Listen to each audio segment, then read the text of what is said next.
These long dog days of summer, I mean, we just made it through a heat wave. Mama was parched through this heat wave. I was hitting up Dunkin' every single day, and I will continue to probably for the rest of my days, but especially this summer. Dunkin' is helping everyone stay cool this summer with its lineup of refreshers. These drinks are packed with bold, fruity flavors and served ice cold. It's amazing. Dunkin' refreshers are the perfect afternoon pick-me-up. I like to start my morning with them personally, and then sometimes I go back for a second one because I'm just feeling crazy. They come in a variety of delicious flavors, including fan favorites mango pineapple and strawberry dragon fruit. And then for a limited time, there's black cherry and there's pink pineapple. I'm going to tell you something right now, and it's a bold claim, let me tell you, but I stand behind it. Pink pineapple will change your life. It is so good. It has me feeling like I'm sitting in a pool, resort side, just living, honey. It's so yummy. Try your favorite flavor with green tea, sparkling water, lemonade, or Dunkin's all-new limeade. I haven't tried the limeade yet, but I'm going to. Usually I get my drinks made with green tea and occasionally lemonade, but I do really like the green tea.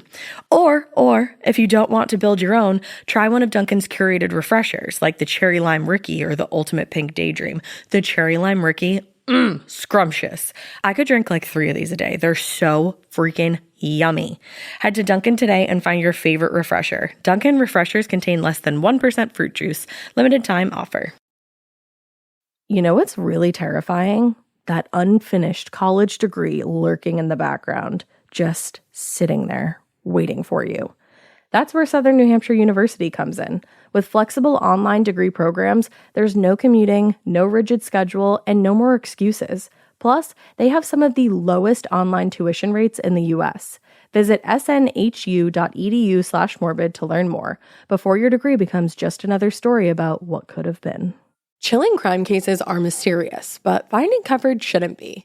With the State Farm Personal Price Plan, you have options and can personalize your plan to help create an affordable price so you can get back to cracking all of life's bigger cases. Talk to a State Farm agent today to learn how you can choose to bundle and save with the Personal Price Plan. Like a good neighbor, State Farm is there. Head to statefarm.com to get a quote. Prices are based on rating plans that vary by state. Coverage options are selected by the customer. Availability, amount of discounts and savings, and eligibility vary by state. Hey, weirdos. I'm Elena. I'm Ash. And well, that drew out. And this is Morbid.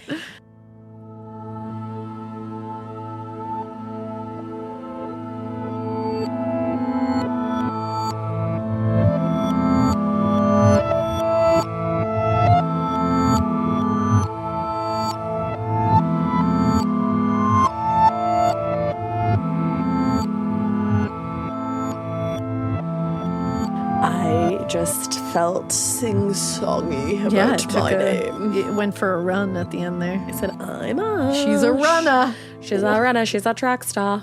Even though your children quite literally go, whenever they want me to play tag or something, I'm like, remember. And then we all say it together. TT doesn't run. Running is bad. Running is great if you're running away from something you should be running from. Yeah, that's always good. Yeah. But it makes my mouth taste like blood when I run, so... I've talked about it. You have. It's a thing. I've found it on TikTok. Yeah. I think it's they don't really know why it happens, but many theories are that there's little vessels in your lungs are bursting. So that's Whoa. I don't think I'm meant to run. Yeah, I don't think so I'm just either. meant to be Thickums McGee, to be baby. quite honest. Okay. That sounds terrifying. Or, I mean, I walk, so that's good. Walk, it's don't always run. good to walk, too. Yeah, move. Don't be stagnant. Move it, groove it, baby. I have a poltergeist story today. Yeah, we're getting creepy with it. Getting creepy up in here. It's almost Halloween. Spooky season. Remember, we're doing all kinds of, spooky stuff. Yeah, also, we haven't even talked about what we're going to be for Halloween. What are you being? Because we're doing the thing, right? Yeah. This is just a family party. Yeah. This is us just making plans on the side. We're doing the thing, right? It sounded are we doing like a the ritual. thing? You were like, we're doing that thing. I was trying to distract them. We're doing that black mass in the woods, correct? Yeah, no, sorry, I'm letting it all out. God, Elena. I had an idea. Can you tell me? For us. Oh, for me and you together? And we should, and maybe we can put a beep over this part of the episode so that it could be a surprise for later. Is it the But are you going to do a couple's costume with John for the thing? Or are me and you just doing with, are we a couple this year? That's wrong. But like, are we a couple of Halloween girls this year? A couple of gals? I don't know. Because I have an idea for me and Drew. Oh. Did I tell you what we were Yeah, thinking? maybe for the, because I don't think that that idea I just gave you is great for the family event, because I think Yeah, no, it's super bloody. yeah, the gals would not appreciate that. Maybe Honestly, they they'd would. probably I be was going to fine. say they probably would, but Maybe the fam bam on a whole level wouldn't yeah, I'm appreciate just not that. gonna. But yeah, so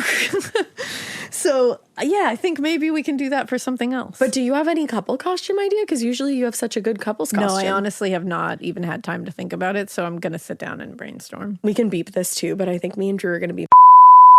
That's fucking amazing. Isn't that incredible? Don't say I think we're gonna be that. No, I'm Be pretty that. like when I say I think like we decided. Yeah, I was on like, that. don't you dare ponder over that. Like, do that. I'm pretty stoked. That's phenomenal. right, but Yeah. beep that out. Don't tell the masses. Don't tell the mouse. I'll just see it on my Insta. But it's an exciting, Such a trendsetter. spooky time surprise. Oh. There's a lot of fun things happening. I know, I love in Halloween. October. I think Hell House LLC. There's another movie coming out. I think it like a might be. Oh, a prequel. Prequel. Oh, I love that you were about to say prelude. I 'cause know. That's a prelude to the trial. Is Why what do I always think of. say prelude? Is that I don't wrong? know. I mean, it's no, not really. Yeah, So it's still. I always think of Mickey from Scream 2 saying a prelude to the trial. And you do love Mickey. Oh, I love Mickey. You and John should be Mickey and Sydney for Halloween. Oh my God. I mean, it's wrong, but Very wrong, but very right. yeah. as well. Also, your dog should be Sydney. Sydney, the dog, should be Sydney for Halloween. Should be Sydney Prescott. But aren't they being like a hot dog and a? in a You should make one a hot dog and one a trench coat. that would be hilarious. But one of them is being a hot dog, and the other one is being A pumpkin? a pumpkin. Yeah, Yeah, a the pumpkin. kids That took decided. me. But yeah, I think We left that in I their was going to hands. say, where did we just go? Hello Yeah. LLC prelude It prequel. is, yeah. It has a prequel coming out, I think, near Halloween, which I'm very excited about. For all you that are listening that haven't watched Hell House LLC, don't listen to anybody who says found footage is crap, because No, it's this is good. a great one. And we were talking to John about it the other day, and it's not like found footage that will give you vertigo. So anybody that has that Yeah. and is worried about like found footage, Yeah, I this feel is a like good one. you'll be fine. Yeah. And I mean, like I'm not a doctor, so but like don't take that for. Yeah, I mean, You if know. you get vertigo from it, that's not my That's your fault. own problem. Not my chair, not my Fuck problem. you. No, I'm just kidding. If you get vertigo from it, fuck you. That's your own problem. fuck you and your vertigo. But then there's the Saw prelude prequel. Yeah, there's a lot of fun stuff happening. I know. feel like. And just fun things to do. I think there's just fun things. So I think we're getting back into the swing of the spooky season, and that's exciting. And what's really spooky about the spooky season is poltergeists. That is one of the most spooky things about any season, I would say. Yeah, so I have a poltergeist today that it's a really interesting story, but I am going to let you know from the jump that it's not really like solved. Huh. At all, which is interesting because you're like, how do you even solve that in the first place? Yeah. But it hasn't really been debunked either. Ooh, So that's fun to me. that is fun. And We love this- when it hasn't been debunked. I don't love a debunked. Yeah. I've been doing a couple debunked lately and they make me feel a little upset in my stomach. Yeah. Because I'm like, not fun. Not fun. This, moderately fun. Okay. You know? So this is I believe you say it's Sauchie. And Elena can tell you, I looked at like a bunch of pronunciations. She sure did. It's in Scotland, but it's the Sauchie Poltergeist. Oh, Scottish. Yeah. Let's go. We have Ireland and Scotland up in here. And this poltergeist became known as Wee Hughie. That makes this perfect. Like exponentially better. Wee Hughie. Wee Hughie, which I'm like, love is that it. just like Lil Hughie? Lil Hughie. Lil Hugh. Yeah, that's exactly what it is. Also, I like the name Hugh.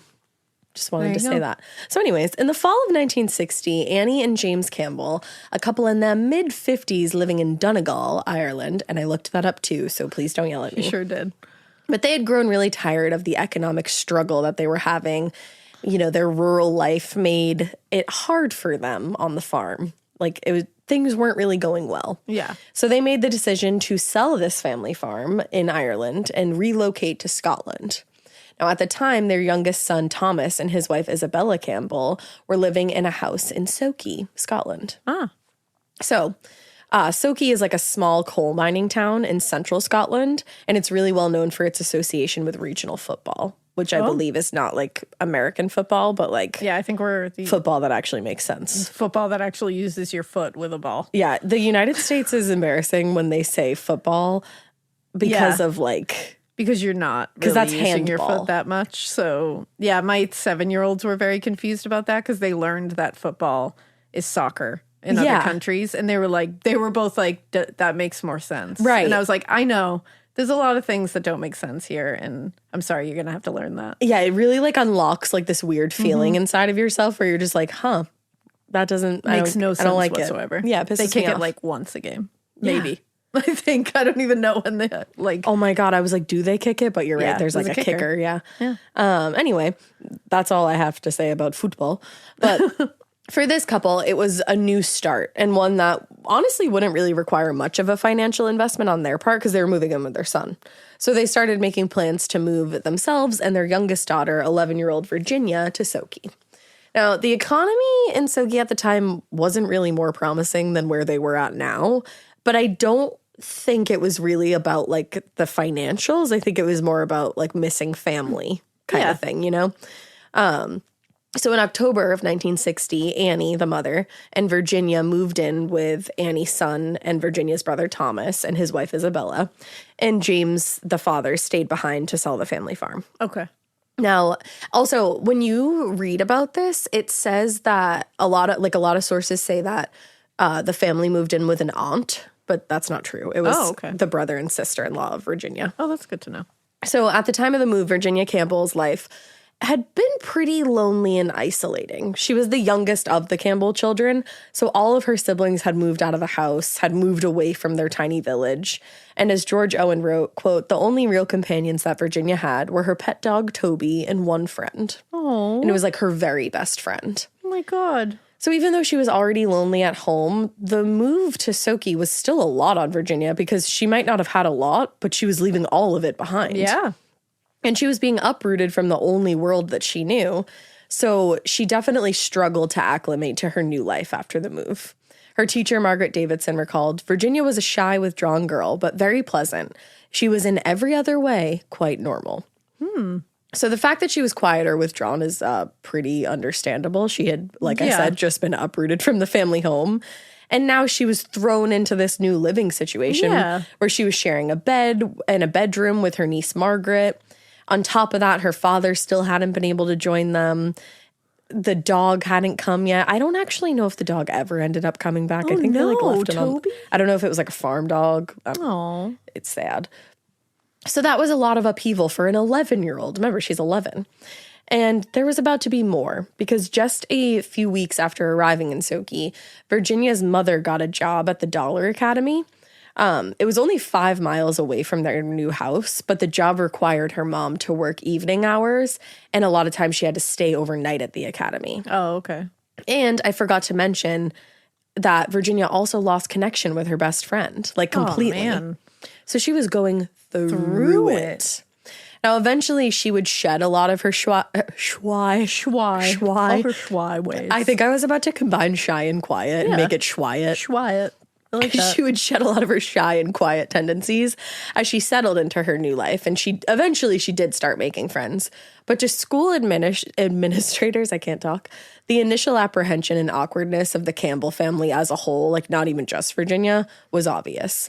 According to Mr. Hill, who was the headmaster at the primary school where Virginia was now going, Annie, Virginia's new mom, initially, quote, offered no more information than was necessary, and her voice seemed to come unwillingly from behind the mask on her face. They gave the impression of people who lived for a long time in a remote and isolated place. Huh. So basically, they were just private. Yeah.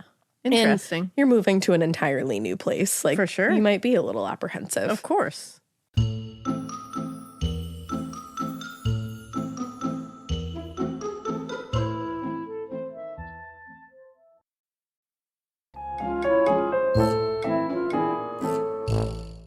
So since she was older than her niece Margaret, Virginia was placed in a higher grade where obviously she didn't know anybody. And on top of everything else that she was going through, she struggled with the language difference between the rural Donegal and Sauchie. George Owen, author of Can We Explain the Poltergeist, wrote, "At first she was extremely shy, and her teacher found it difficult to establish real connection with her. But it was clear to everybody that she was very intelligent and she was kind, even if she seemed very emotional and under distress." Okay. Now, what are you looking at over there? Oh, nothing. Oh, you looked like you were looking at something. I Oh, was like, no. what are you You looking always at? think I'm looking at something. I think whenever you're reading something, you get this face where you look like very like invested. Yeah, because I think I focus when I'm reading something. Yeah, so and then I'm like, what is she reading? I was looking up things about that. Like, I was looking at this little girl and like the thing. Isn't she adorable? She is. Don't spoil anything I'm not for going to spoil yourself. anything. So the picture of Virginia Campbell that comes from most accounts at this time is that of a fairly normal 11-year-old reacting pretty appropriately to a pretty disruptive life event and struggling, but not refusing or failing to adapt to her new life. Like, she was open to getting used to she this. wanted to adapt. She was just having trouble. Yeah.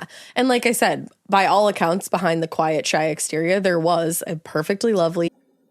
Getting paid twice a month doesn't mean money is scarce. It just feels that way. That feeling makes you do weird stuff, like putting things on a card you didn't need to. Earnin removes that feeling. With Earnin, you can access up to $150 per day of money you've already earned, plus up to $1,000 between paychecks. Standard transfers take 1 to 2 business days with no mandatory fees, and expedited transfers start at $3.99 and cap at $5.99. 5 million people are already on it, and honestly, it's wild it didn't exist sooner. Download Earnin on the App Store or Google Play, spelled like earning money without the G. Type in Morbid under podcast when you sign up. It'll really help the show. Earnin is a financial technology company, not a bank. Access limits are based on your earnings and risk factors. Standard cash outs take 1 to 2 business days with no mandatory fees. Expedited transfers available for a fee. Tips are voluntary and don't affect the service. Available in select states. Terms and restrictions apply. Visit earnin.com for full details. Every good detective needs a partner to support them on important cases. Think of a State Farm agent like your sidekick, there to help you along the way in your search for coverage. State Farm can help you choose the coverage you need, whether it's for your home, car, boat, or even RV. With so many options, it's nice knowing you have help finding what fits for you so you can get back to solving all of life's bigger cases. Go to statefarm.com or use the award-winning app to connect with a local agent and get a quote. Like a good neighbor, State Farm is there. Intelligent girl who seemed eager to engage with the world around her. And in time, like I said a minute ago, she did make a lot of new friends. Yeah. But that being said, George Owen, who was actually involved with the family at the time of the supposed poltergeist activity, is quick to point out, quote, "It may be of significance that at present she is going through a period of extremely rapid physical development and maturation. Puberty in the full sense has not arrived, but she is going through a very rapid pubescence. It may also be of significance that on occasion she did give some indication of mental and emotional turmoil. At times she talked in her sleep, showing signs of both upset and aggressiveness." Talking in her sleep shows upset and aggressiveness? That, according to him, and that might, because when I read that at first, I was like, I talk in my sleep. Yeah, I Am talk in my aggressive? sleep. But when you hear about the kind of talking in her sleep that was happening, it wasn't your normal, like, Having a weird dream. like she would go into trances and like sit up, but they were like she was still asleep. That's also a night terror. It seems like she may have been having some night terrors, but then when you put it hand in hand with everything else that was going it's on, weird. Well, and it's- maybe the night terrors were caused By by, the poltergeist. something else. Because the girls have had night terrors for small spans of time before, and they are terrifying. one 'Cause of they're them in awake, particular, like one of the awake but girls, asleep. yeah, Yeah, freaky. it's scary.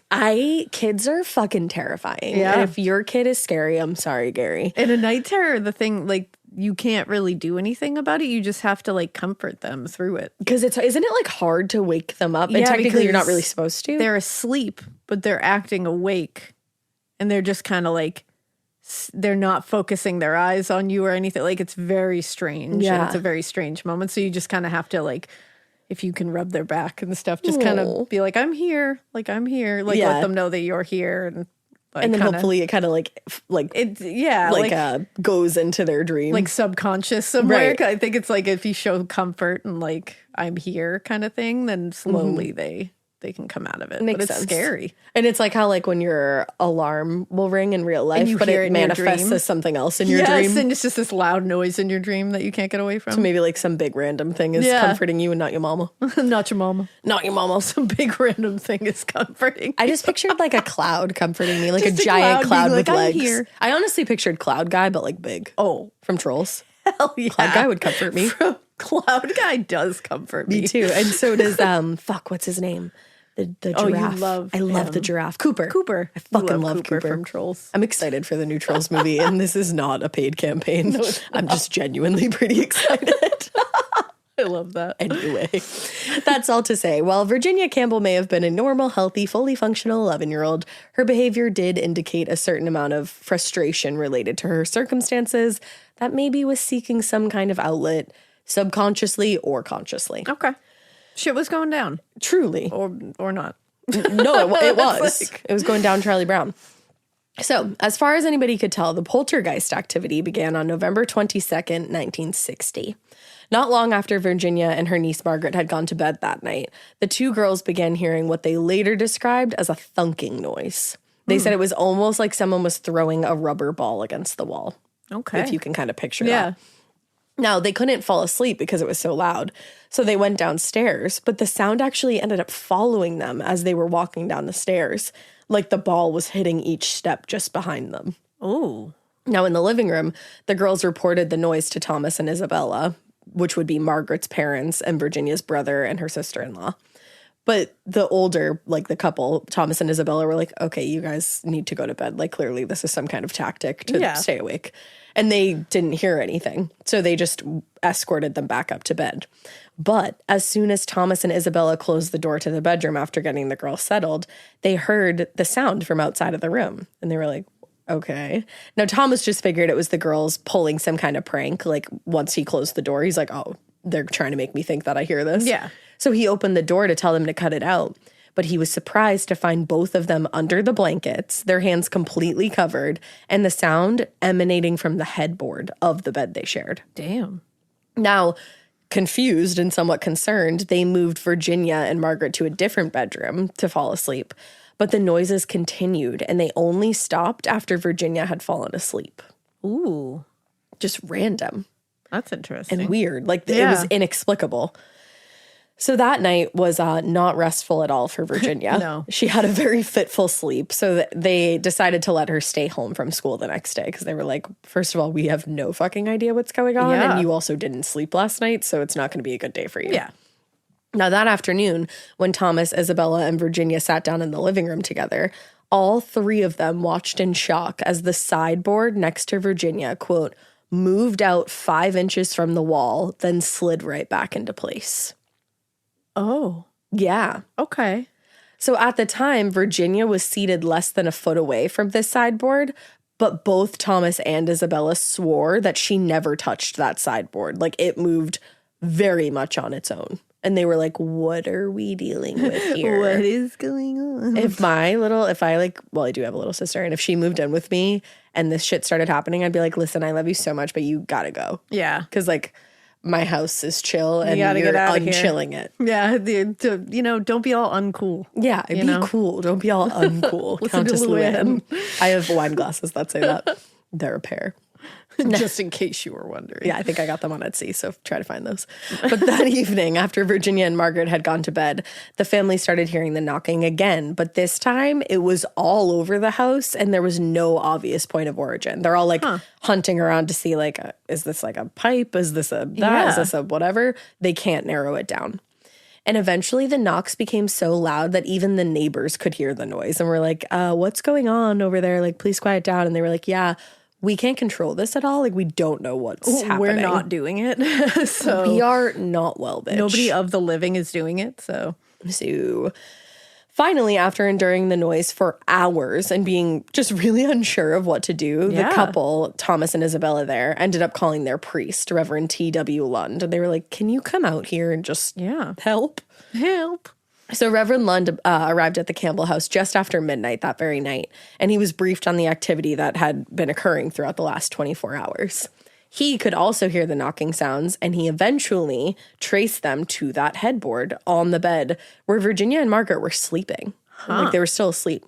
So he actually, the Reverend, suspected that Virginia was causing these noises somehow. He said maybe she was like putting her head up against the headboard and kind of like thudding it against the wall. Yeah. So he asked her to slide down away from the headboard. Like they woke the kids up, obviously. Yeah. And he assumed that the noises would stop.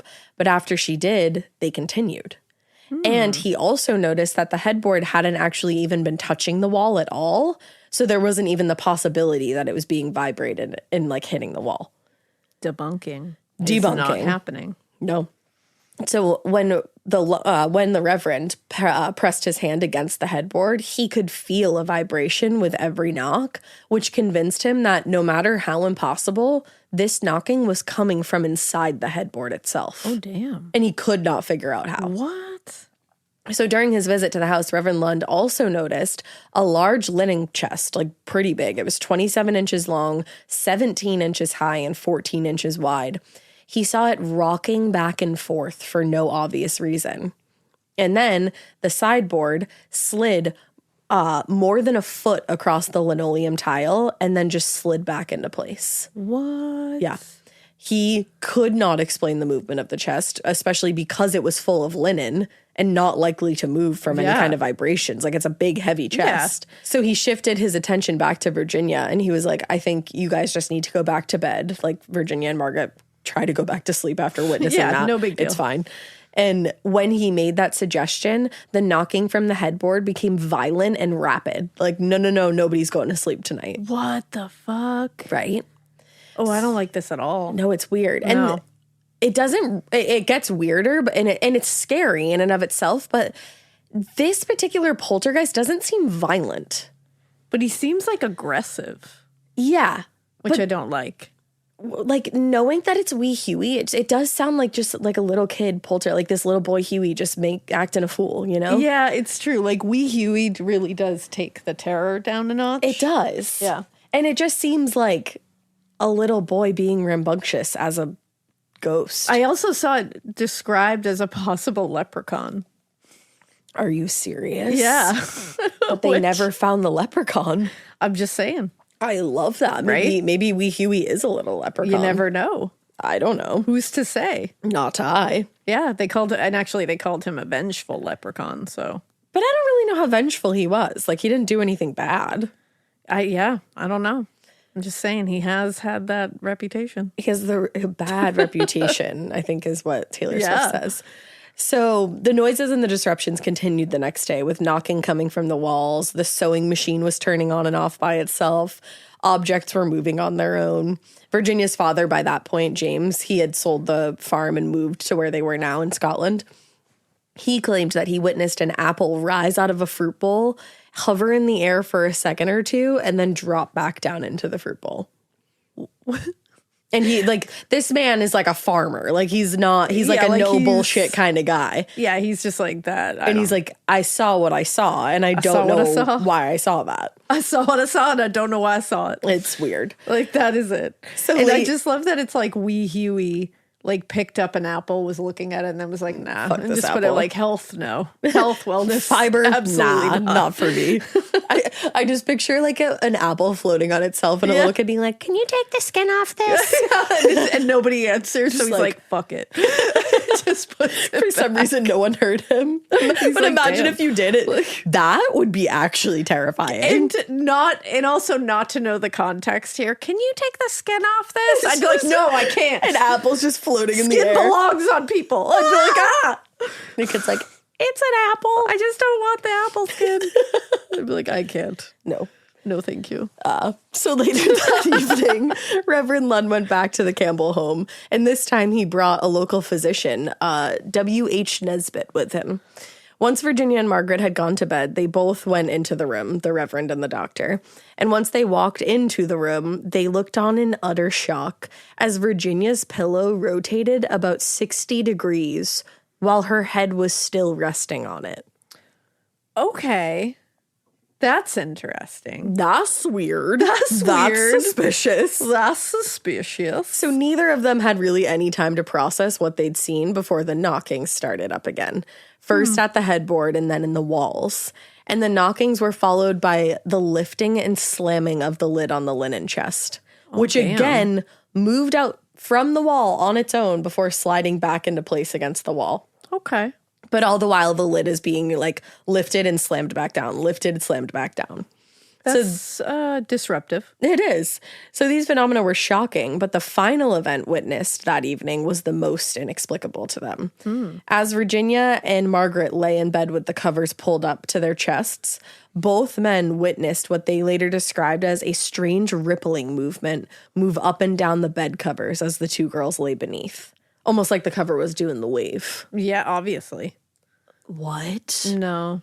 I hate it. Nope. And I'm also like, damn, y'all are just sleeping through this? I know, that's the thing. Kids are Everybody's wild. just like going about their business after this. It's like, the kids. What the fuck? Like, kids can sleep through anything. They truly can, apparently. But then They're they have tired like, enough. they need like one glass of water and it's over for you bitches. I mean, going to sleep, forget about it. Forget about it. Forget about it. Now, since the activity started a few days earlier, Virginia had been staying home from school because they were like, do we send her to school while this is happening? But by Friday, November 25th, the Campbells decided there was really no point in keeping her at home any longer, especially home because isn't safe, it seems. So. yeah, and they weren't even any closer to understanding what the hell was going on.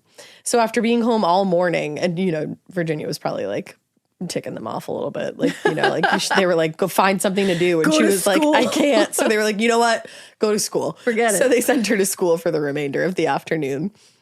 Now, that afternoon, as she was sitting in class, her teacher, Margaret Stewart, noticed that she seemed to be struggling with something at her desk.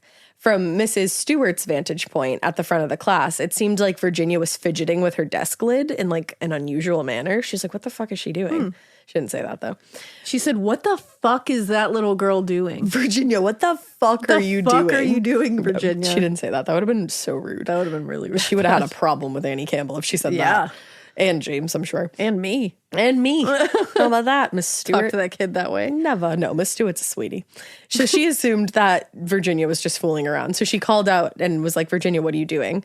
And Virginia said, nothing, miss, honest. Like, she was like, I'm really not doing anything. So when the teacher told Virginia to stop distracting the class, she did as she was told and just lifted her arms off the desk. And at that point, the wooden lid of the desk began rising and falling on its own, as the other students just watched in complete shock and horror. No. So it seems like great. she might have been like, because she said the teacher was like, it looked like she was fidgeting with her desk. It sounds to me like she was trying to stop that from happening. Yeah, like I was trying to figure out why it was happening. Like just being like, what is going on here? Like trying to see if it could stop it. And then she takes her hands off and it starts just going for it. And all the kids in class are like, what the fuck? We got a wild. Matilda up in here? We got a Matilda? So later that afternoon, during a period of silent reading, the classroom was again disrupted when the empty desk behind Virginia slowly rose about an inch off of the floor and just gently settled down again on its own. What do you even say as a kid in that class? You're like, what's happening? I don't know. What is going on? When she was interviewed about the incidents a short time later, Mrs. Stewart told George Owen that during the first interruption, Virginia was in her line of sight. So she could tell that Virginia was not lifting the lid of the desk. And again, her hands were in the air. Yeah. And after the second incident, Mrs. Stewart went back over to the desk behind Virginia and examined like the whole entirety of it and said she, quote, found no strings, levers, or anything else that had been in operation to make the desk rise and fall seemingly of its own volition. Damn. So this wasn't a prank. Yeah, like they checked it out, it seems. Yeah, they tried to debunk everything and they literally couldn't. See, these are the ones that it's like when they're going and checking it out and actual adults are looking and being like, I can't explain this. That's when those are the scary, scary ones. They are. And they're scary. This, for some reason, I just find this one fun. Yeah.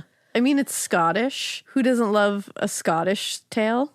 I love a Scottish tale, personally. I love a Scottish tale. And it's an Irish girly. Yeah, one of our we own. love it.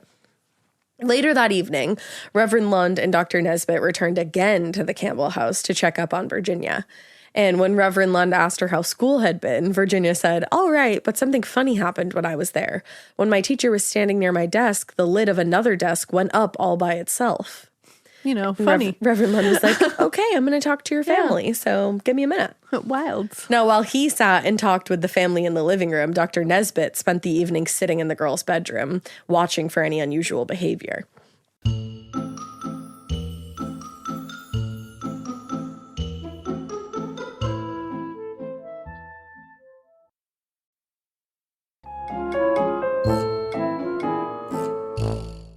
Now, while he was alone in the room, Dr. Nesbitt witnessed similar but less intense activity than had been reported days earlier, including the light knocking sounds, the lid of the linen chest lifting and lowering, and still multiple rotations of Virginia's pillow as it just sat on the bed.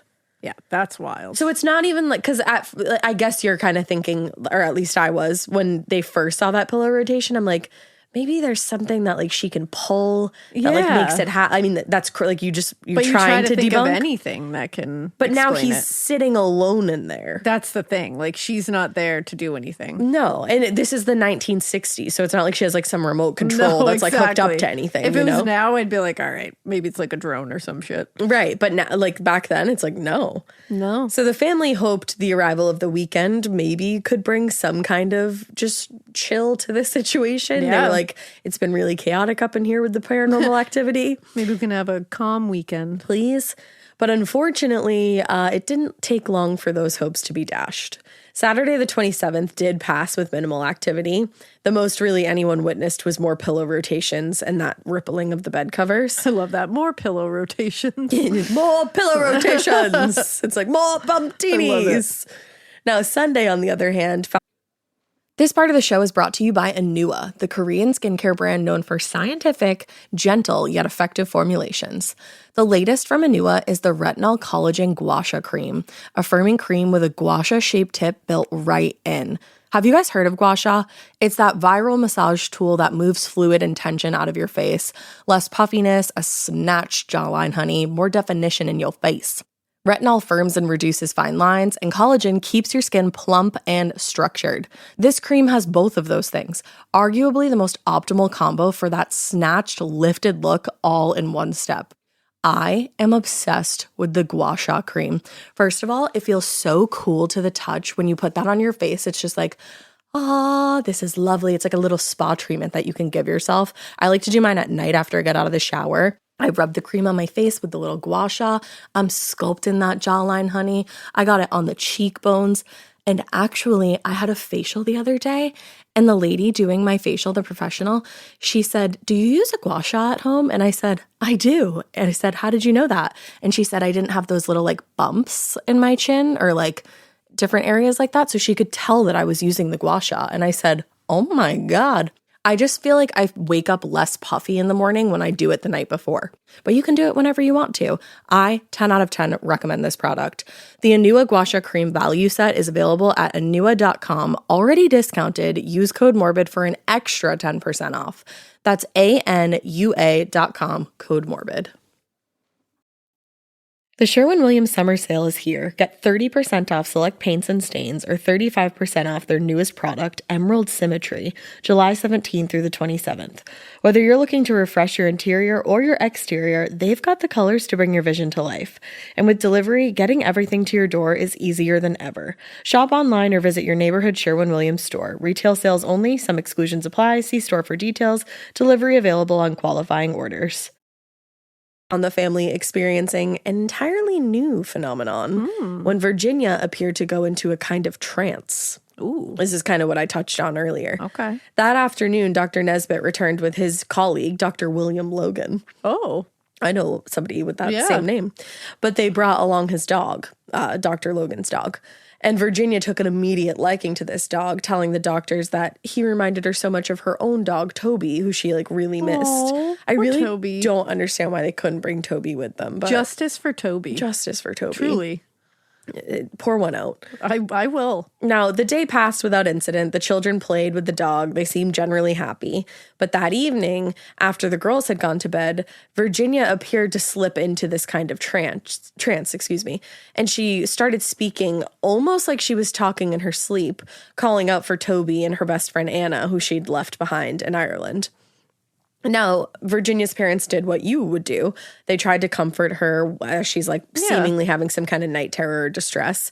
They gave her a teddy bear, but she ended up violently throwing the teddy bear across the room and started thrashing and striking out in all directions. Oh, damn. And they were like, I don't know what to do. So they left the room.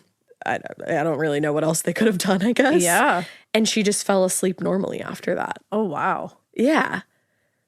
Huh. Have your kids ever had a night terror to like that extent? No, they've never like thrashed around and like become like scary like that. And like potentially violent. Yeah, they've never become violent or like even aggressive. They more, it always kills me because like they would, they don't have them anymore really, knock on wood.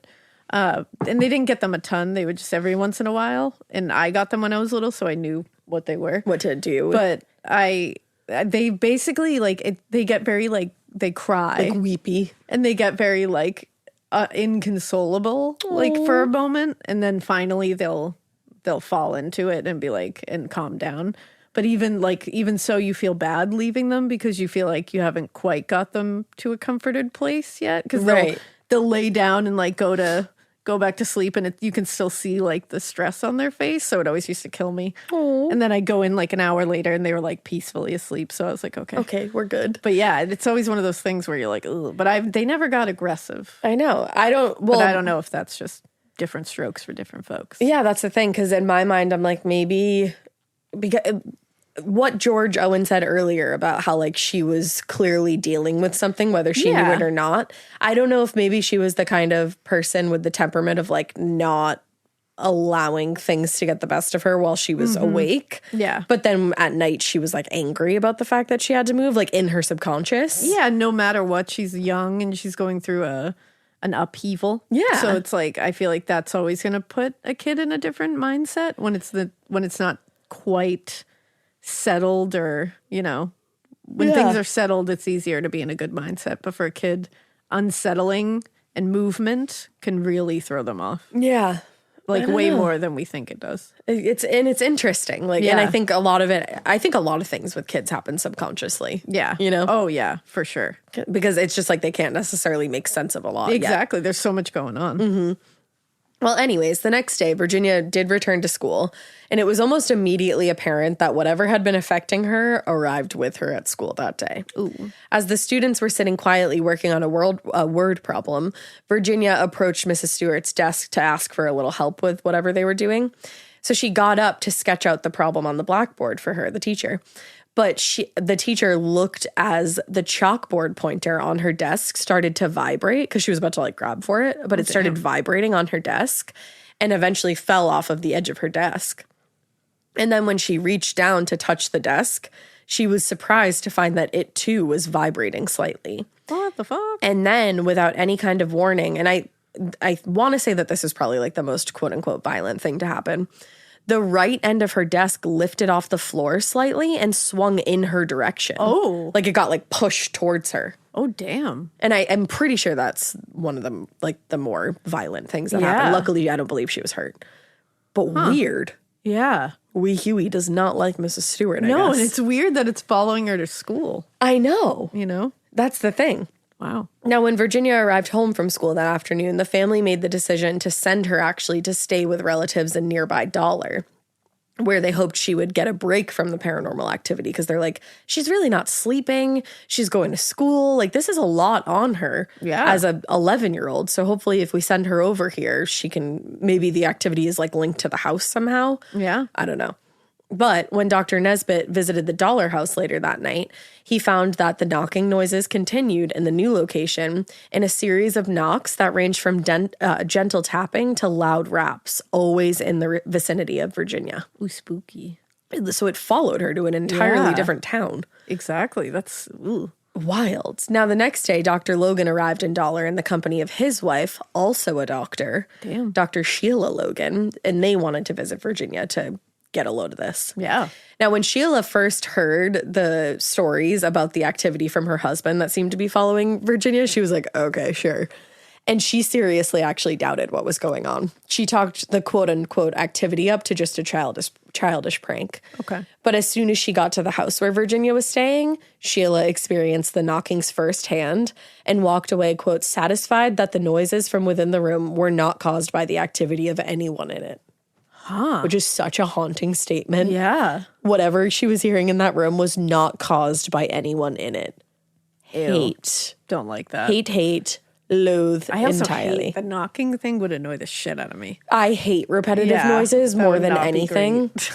That would piss me off, and I think I would literally go insane. Yeah. So later that night, the Logans were called back to the house in Dollar by the family, who were concerned because Virginia had fallen into another trance. And they were like, yeah, we haven't experienced this before, so we're not really sure what to do. Not sure. So when they got to the home, Dr. Logan discovered that Virginia was sitting up in bed, quote, talking in a loud, unnatural voice, calling for Toby and Anna and throwing herself about the bed. According to Logan, even though Virginia's eyes were closed, she heard and responded to questions normally. But she did note that her responses indicated a lack of shyness that was typically present in Virginia's personality. Like usually she was like a pretty soft-spoken, shy child. Yeah. But when she was answering these questions, it was very like confident. Yeah, just like outside of Her natural kind of disposition. That's an interesting like little side tidbit. effect. Yeah. So the doctor stayed with her for 10 or 15 minutes until she did eventually emerge from the trance, and she did eventually fall asleep. But they were like, what the fuck? They just had never seen anything like It's this just before. like none of it adds up.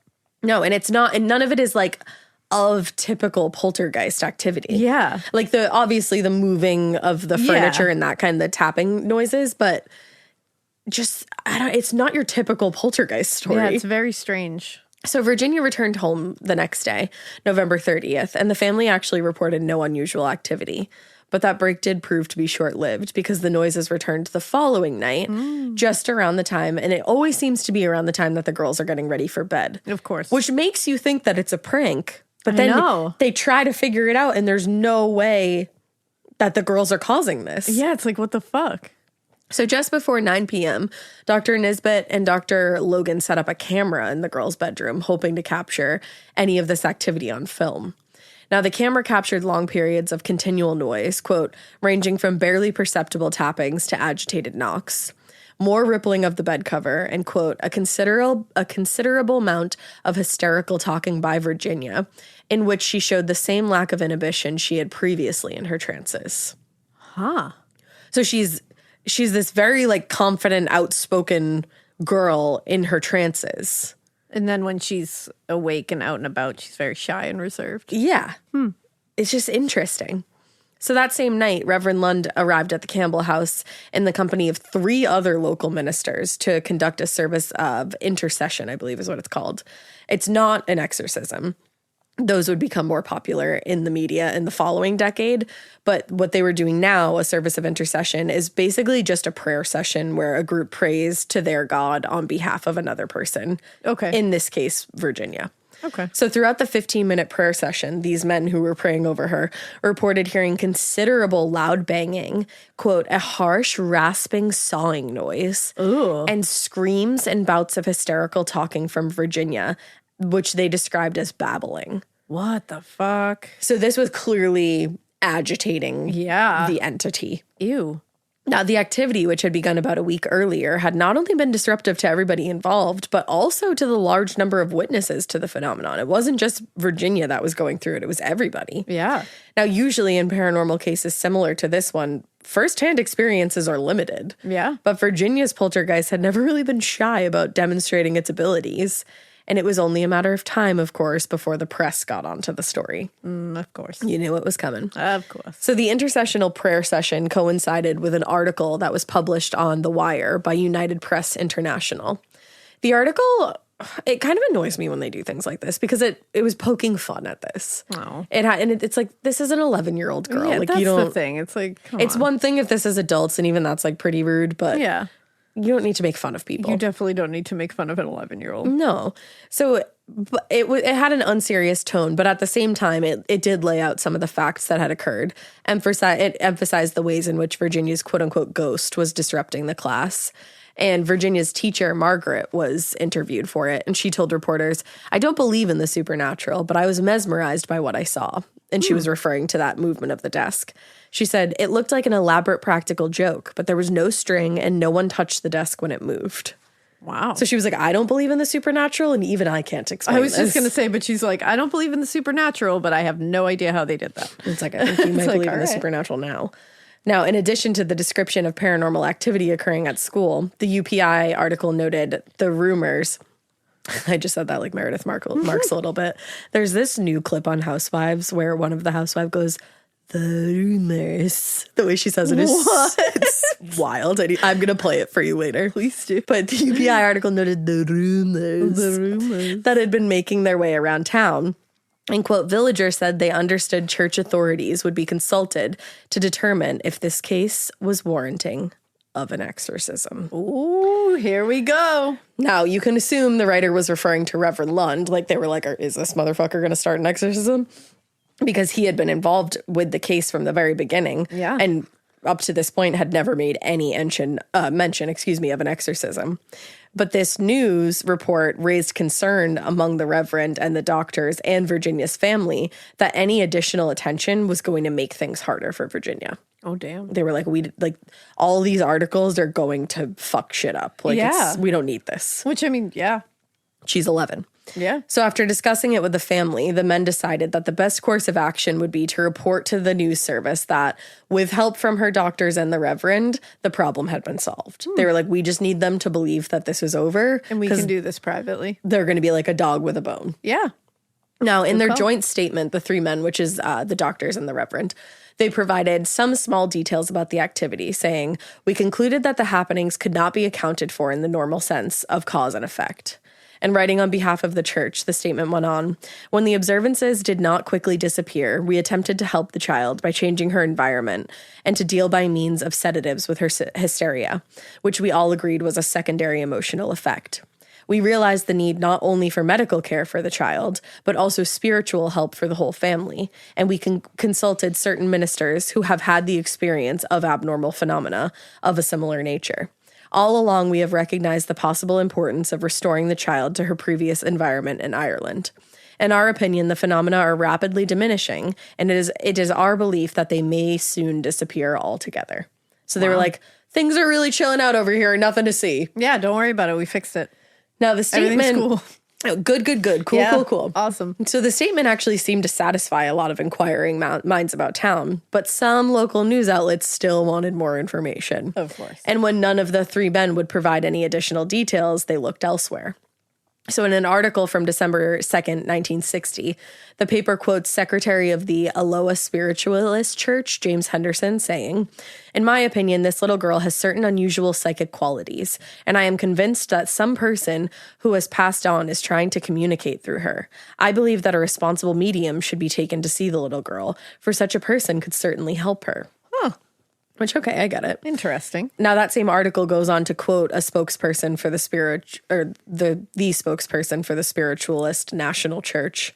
That's a mouthful. It is. And that's James McNee. He said, "Happenings such as are taking place with this little girl are not nearly so unusual as many people think. And contrary to popular opinion, they are not necessarily evil in nature. Children are much more alive physically than adults are, and often, although unconscious, real mediums.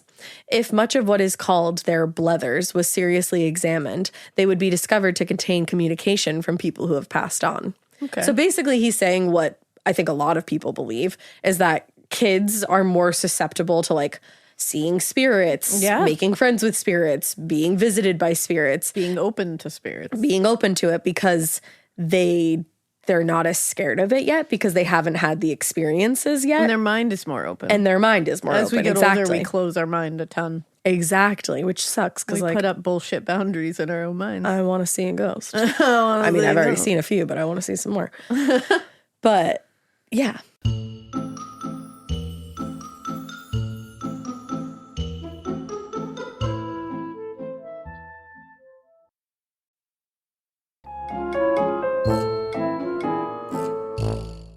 So despite that statement, though, or the statement that Lund, Nesbitt, and Logan had made, the press, like I said, maintained an interest in Virginia's story that went on for weeks, capitalizing on quotes from teachers, classmates, and then finally it did die out a few weeks later. Yeah. Now, although the statement put out by Lund, Nesbitt, and Logan had kind of been intended to convince the press and neighbors that the problem had been resolved and there was nothing more to see, the fact was actually following the intercession service performed on the evening of December 1st, the activity had seemed to come to an end. So they were like manifesting kings and queens. So I was going to say, there you go. Now, aside from one more incident at school in late January where a bowl of bulbs moved across Miss Stewart's desk, there were no additional reports of disturbances from the Campbells or their neighbors. Now, I don't know if that's just because they were worried about the press continuing to bother them or That if genuinely the shit just stopped. Yeah. Now, the story did end up getting new life in the summer of 1965 when George Owen released his book, Can We Explain the Poltergeist? Can we?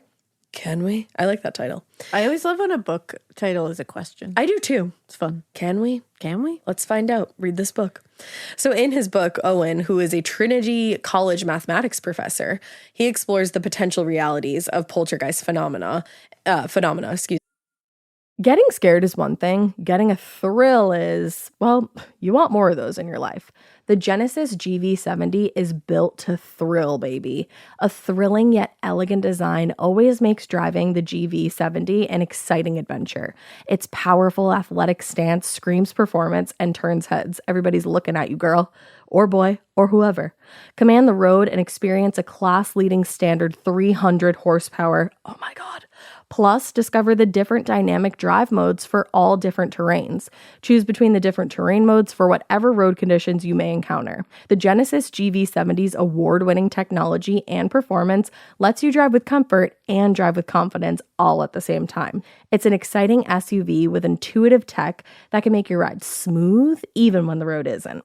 And its blind spot cameras allow you to see what's next to you. It's like having eyes on the side of your head. That's pretty iconic.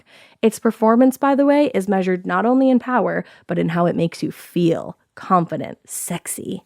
The Genesis GV70. Learn more at genesis.com and feel the GV70.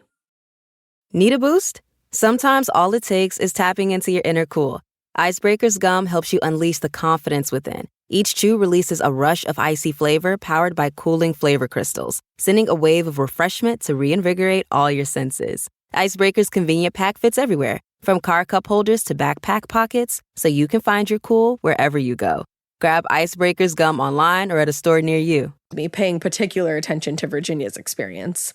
The book isn't exclusively about Virginia's case, but it did revive interest in that case in the UK, especially with the tabloid newspapers. In a 1965 article in the Sunday Mirror, 5 years after this had originally happened, the paper played up the family's rural origins and supposedly superstitious nature of Irish people, describing Donegal as a quaint, isolated part of, I think it's Ira is how you say it. It's E-I-R-E. Ira. You're supposed to say it with like an accent, but I'm not going to do that because it's not my accent. Yeah. I have no idea. But it says, where banshees are said to wail before death and tiny leprechauns prance at the bottom of the gardens. So basically they were like kind of poking fun at their Irish roots. Which they were being like, they're Irish, so they're probably dumb and think stupid things. And it's like, wow. Yeah. Okay. Like they're like, oh, they're just superstitious like because shit. Folklore. And it's like, fuck off. It's like, cool. Thanks. Like, I just did a big old I was bird. going to say, she just flipped me off in case anyone was wondering. But it was the Sunday Mirror. It wasn't you. Well, I'm like, fuck you, Elena. Fuck you, for no good reason. Just for the hell of it. No good reason. Just in the middle of this episode, just fuck you. I really like fuck you for no good reason. Right? That's fuck a good you TM. for no good reason. I like that. Yeah. For the most part, the articles that followed the release of Owen's book told the story of Virginia's experience with the poltergeist that she and her friends had come to refer to as Wee Hughie. That's where Wee Hughie comes in. Eventually, Virginia named her poltergeist. Wee little Hughie. I love that she was like, you know what? He needs a name. Hell yeah. But eventually, they got around to the question every reader wanted answered. What caused the poltergeist? Now, most people simply believed it was a matter of what Owen called, I hate the name of this theory, it's called the naughty little girl theory. But That's upsetting. I don't love it. it's just, you know. Yeah. But he basically was saying that, or this theory was saying that the activity was nothing more than a prank caused by Virginia herself. After all, she had been through a serious disruption in her life, maybe, you know, feeling anxious or unstable with both parents absent. So she created the wee Hughie scenario in order to get attention. That was one theory. Okay. I personally don't buy that one because we've looked at all the ways in which she couldn't have caused what was going on. Well, that's the thing. It's like that would be a very good theory. And it makes sense. There wasn't sense. times when even adults were like, I don't know how she could have done that. Exactly. And the thought process behind the theory makes sense when you look at the disruption in her life and everything. All the, yeah. But then, like you said, even the adults were like, nope, no way. That's where it's confusing because it's like, how did she pull that shit off? So that's where you kind of have to axe that theory, and it's great that you have to anyway. Yeah. Now, Owen acknowledged the possibility that some of the activity actually could have been caused by Virginia or her niece Margaret, but he rejected the belief that the entire thing was a hoax. He told a reporter, "It is possible to suppose one could be the victim of illusion or hallucination. However, it is beyond all possibility that everyone could be deceived over such a long period of time." Yeah, that's the thing. So if it wasn't a hoax, what was it? It was wee little Hughie. Well, Owen said, when girls are approaching puberty, they often seem to attract poltergeist phenomena. There are many cases which suggest that activity is more likely to arise in that age group. That's weird as fuck. And I guess it's because your body is going through a lot of upheaval. That's real weird. It is a little weird. I don't like it. I don't love it. I don't like connecting it to puberty. I don't don't know either. why. It just gives me the It gives you it feels icky. I get what he's saying, and Yeah. I don't think he's saying it like to in. No. I don't. I'm not like offended by him or anything. I'm just just for some reason that just always makes me think like, ooh, Yeah, no, you know. I don't know. totally. It has like a. Yeah, and it's such a shitty time, like puberty, Yeah. anyways. And it's like to add that, like, and you know what? You might get possessed. unwillingly attract a poltergeist while you're at it. Come on. I mean, that sucks. But then it kind of makes sense because there are like a lot of entities, like poltergeists and all different kind of entities that will attach to somebody while they're going through serious upheaval in life. Yeah. Like your hormones being all out of whack and like. Wow, we should start warning kids about that. We should start being like, here's the ins and outs of puberty and what you can expect. Here's And the poltergeist in rare section. occasions, you might also attract a poltergeist. There's really not a lot you can do. Hate to break it to you, kid. Yeah, that's part of the side effects of puberty. That might make those classes a little bit more Right? fun because They're do you like- remember when like they would separate the girls and the Yes. boys in like 6th grade and they'd be like, here's what's gonna happen to your body, and you were like, fuck my whole life. I also love that because I'm like, yeah, definitely don't teach them what happens to the other, like set of students. Like, I remember. none of you should understand each other in any way. No, we had to sit there and watch all these fucking wild ass videos, and the boys were like, we just played like a game. Yeah, they're like, our voice might crack. Yeah, fuck It's you like, guys. okay. Or you might be possessed by a fucking poltergeist. How do you okay? like those apples? So it could be real easy or real hard for you. Exactly. So Owen theorized that moving from Ireland to a new home where she was uncomfortable, along with those feelings of loss from having parted with her dog and her best friend, left Virginia, quote, in a state of some tension. And he believed the result was, quote, circumstances may well have triggered off a physical force around her, which is not yet known to science. Now, unfortunately, while Owen could offer those theories as to what may have triggered the paranormal events around Virginia, he was at a loss to explain precisely how those phenomena function. But the Sunday Mirror summarized, and I really hate this summarization, but go off, Sunday Mirror. They said, if a girl is emotionally upset during her 28-day cycle, she can acquire an unexplained power strong enough to move things without touching them. And Owen agreed with that summation, adding, we are ignorant to the nature of this force and have no idea how it is applied. We cannot even begin to understand its potential. But one thing seems fairly certain, the hidden force is wild and uncontrollable at the moment. It's probably why we won't let women be president over here, I guess. Just out here moving things, and we don't know why. I had no idea that during that time Yeah. that I was so fucking powerful. I mean, I've never Matilda during my cycle, but go off. Ovaries are scary as fuck. Ovaries, I mean, they are a little scary. happening? Ovaries hurt sometimes. That is That's hilarious that's how they summarized this entire thing. They were like, welp, Yeah. periods. They are wily and they can create demonic presence in a home. And it's like, no, I am the demonic presence in my home during that time. You're like, Giorgio, and you are confused. Yeah, I'm like, I don't need an outside entity to make that happen. Like, don't you worry. It ain't wee Hughie. Yeah, It me. It's not wee Hughie. I am the demonic force. Like, he just texted us, ovaries are scary as fuck, y'all. We should get a shirt that says that. Ovaries are scary as Fuck, y'all. It's not the demonic force. God. It's me. It's me. Yeah, honestly. Wow. But that got hilarious at the end. I was excited to present you that theory. I was writing it and I was like, I don't even personally want to look further into this. I like the go off Sunday mirror. Like, go off Sunday mirror. I'm like, okay. Wow. Did a man write that? That's awesome. Probably. That's awesome. Yeah. So the flurry of public interest around the case in Owen's book did die down after a few weeks, and the case of Virginia Campbell went back into the corners of people's minds. And it wasn't until about 30 years later that Virginia's experience popped up again in the news in the mid-90s. It was the 90s. It was the 90s, Kevin. Kevin. But thank you to the interest of a high-profile paranormal investigator, Malcolm Robinson. His mother grew up in the Sauchie area, and he said, I initially looked into the case in 1987, but I never got anywhere. However, I had more success in 1994 when I looked at it again. So initially, he was kind of trying to investigate this, like I just said, and he was struggling to find anybody related to the case, and all his letters and his phone calls were going unanswered.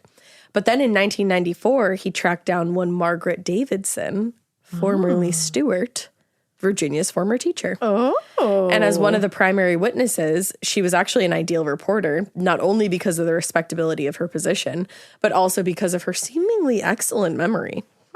She said, I had never really heard the word poltergeist before. I thought it was some kind of medicine. That's how naive I was. Poltergeist. But Take 2 poltergeists and call me in the morning. Imagine. Now, over the course of their conversation, she was able to verify much of what had been reported on in the press, and she also was able to fill in some gaps for Robinson. For instance, during the peak interest in the story, as the press was relentlessly pursuing the family and actually even waited outside of school, Mrs. Stewart, formerly, was able to tell this reporter that one of Virginia's classmates actually ended up donning her coat and backpack in an attempt to lead the press away from the school so that Virginia could leave without being harassed. Oh my God. Like, that's how bad things got. Oh, damn. So you can see why. And I love that the reverend and like the doctors were like, we need to put a stop to this because she deserves to live a normal life. Yeah, like we don't want to make this a big media circus. Hullabaloo. Yeah. But if they were like all about it, it would be one thing. Yeah. But the fact that they wanted it to go away. And to protect her. Yeah. It's so pure. Yeah. And you don't really hear that a lot when we talk about these stories. Yeah. Usually it's very like... You're like, what's happening here? Yeah. So Davidson also added some of the less savory details that wouldn't have been published by the press in the 60s, including a frightening incident where Virginia was harassed by a woman who believed her to be, quote, one of God's chosen ones and asked if she could touch her. Oh. What? Oh. What? Somebody just, you walk up to a child and ask if you can touch them. Because I think you're one of God's chosen ones? I'd be like, you better hope you are, because I'm about to send you into eternity right now for asking my child if you can touch them. Like, what the fuck? Damn. Weird. That's fucked up. That's not good. Ew. So for the most part, Robinson's investigation just kind of reiterated what was already reported in Owen's book 30 years earlier. It didn't offer a ton of additional details other than the ones I just mentioned. Yeah. Or really any new theories that could explain what happened to Virginia. But it did underscore what made this case so fascinating in the first place. Because, like I said a little bit earlier, unlike the majority of supposed hauntings and so-called poltergeist activity that had been reported on before and since Virginia's claims had been made, this poltergeist case does remain one of the few that still defies explanation. Yeah, because we still have no idea what the fuck happened and why it did. They couldn't confirm or debunk it. Exactly. Which is always the ones you wanna pay attention to. Now, as Owen pointed out in 1965, obviously it's possible to trick someone, like one person or even a handful of people, into believing something is real. But to trick multiple professionals with no connection to this home and an entire classroom full of students and a teacher and like a myriad of other people into seeing and hearing things that weren't there, no way. No. So this really happened, meaning it's entirely possible that there is some truth to Owen's conclusion. The poltergeist phenomena were real and not due to trickery, ground tremors, or induced weightlessness. That was a quote. Induced weightlessness. I like that. Yeah. So Virginia Campbell's experience with wee Hughie the poltergeist is in a lot of ways similar to so many other stories, except for the fact that people believed her. And that's really the only difference at all, that from the moment everything began, she was taken seriously. Yeah. So, but maybe that is why this particular case lacked the level of aggression and violence that we see in so many other cases. And maybe that's also why it was kind of resolved in a relatively short matter of time, because everybody gave it the attention it deserved and believed her. Exactly. Like this thing didn't feel like it needed to get Prove bigger itself. and bigger to prove that it existed. Yeah. Yeah. So in the weeks and months after the intercessional prayer, the Campbells said they experienced only occasional activity in the form of knocking noises and a slight movement of objects, but nothing at all like they had experienced in late November of 1960. Damn. And a few months after the press coverage ended, James, Annie, and Virginia did move out of Thomas and Isabella Campbell's house and into their own home in the Scottish Midlands, seeming to leave little wee Hughie behind in Sauchie. See ya, wee Hughie. Bye. Now, a few years later, after she finally settled into her new life in Scotland, Virginia got a job working in a factory, and she was free of disruptive forces, so she was able to enjoy the things that girls like to enjoy. Good for her, And man. people like to enjoy. Now, in a final note closing out the series of articles in 1965, Virginia said of the poltergeist, "It never really worried me, but for the sake of others, I hope it never returns." Ooh. And that is the end of wee Hughie, the Sauchie What an poltergeist. end to that. I hope it never returns. See, this has like, it's poltergeisty, but it's also like a little like fae realm Yeah, to me. I could see that. Totally. It feels very like, you know, like a fae's fucking brownie around. or something, like one of those little like fuck around, Find out fae. Yeah. I feel like it's, and maybe it's because I'm reading the girls and I are reading the Spiderwick Chronicles at night now. Like we're going through the whole series and it's all about like fae and shit. But it so fun. It reminds me. It's weird that you did this one while we're reading. That always works. That always happens It to always us. lines up because we're reading those and it kept making me think about it, all the like mischief and shit. Yeah, I meant to say your case that you did earlier. I'm not going to say the Tor Shorker. witch trials. I did say it. Yay. There was like a date that you had mentioned in the whole case, and I think it's releasing around the same time. Like now. That is weird. Yeah, isn't that weird? That is very strange. We always have things like that happen. Yeah. Oh, yeah, because I think the actual trials were October. Yeah, they were. October 10th or something like that? I think you're right. And I think Yeah. it's, or I think you said like the 12th or the 15th. Yeah, it probably. I think that's just in my head. But it was, I think it's always releasing lines around up. that same time. So it's just weird. Very weird. Weird We that don't you're plan reading- these things.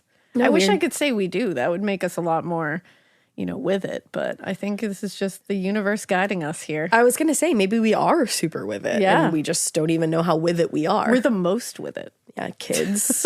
What is that gif of the guy doing the kid, like with the kids? Oh, hello, youths. Hello, youths. Fellow youths. Hello, universe. Fellow kids. I don't know. I don't know. That was a crazy story. It was. And I like that it wasn't debunked or confirmed. I know. Fun. I wish it had been confirmed somehow. Like, I wish they did get to Yeah. the bottom of it and like what really happened. I know. But it is kind of cool that they didn't. And it is kind of cool that Virginia was like, listen, I don't know what happened. But I love hope it that she never was just comes like, back. I don't know. That was that, but like, let's hope it doesn't come back for everyone else's sake. And it's like, oh, okay, Spooky. drop that mic, Virginia. Okay, Like, wait- Virginia. Wait to leave us. I know. with a gasp. With ooh, I know.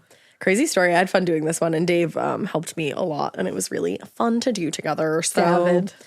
Yay, David. And yay, you guys. And we hope you keep listening. And we hope you Keep it weird, but not so weird that you blame a 28-day cycle for a poltergeist activity, because we're the demons. That's hilarious. Bye.